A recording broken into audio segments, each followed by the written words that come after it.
tao na, di ba, puro divide. Puro May, divide. oo, divide.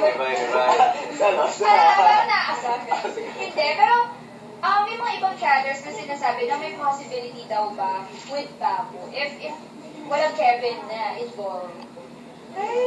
Ayaw ata Kasi ni parang Pao. may chemistry daw, they see chemistry sa inyong dalawa. Right now, wala. I just love Pao for her personality. Siyempre, maganda naman talaga si Pao. Pero sa tingin ko sa spark, hindi ka na-aspect. Parang, Kalaman. nasabihin ko. Hindi ko talaga.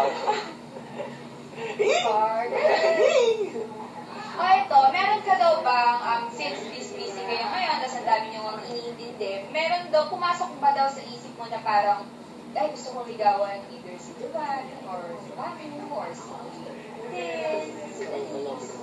No. Pumasok na ba yan sa, ano mo ngayon? Since, Hindi pa. kasi di ba parang mag 1 year, I think ka ng, Ang gusto ko lang muna ngayon, tulog. Yun. so you love sleep more than girls.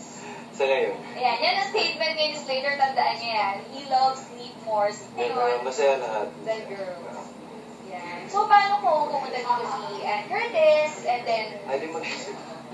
sabi mo hindi eh, he loves I sleep select more it. than girls. Hindi naman, grabe naman yung I love sleep more than girls. As of now, He just loves sleep. Hindi sa tulog. It's more of sobrang busy kasi I can't find time. So, sleep is precious to you kasi nga, laging busy na dami na doon. And it's a good thing. Ayan, eto, curious sa mga chatters natin kung para sa inyo daw, ano yung hardest task na ginawa nyo sa loob ng bahay? Yan, si Miguel. Representants po, human delay.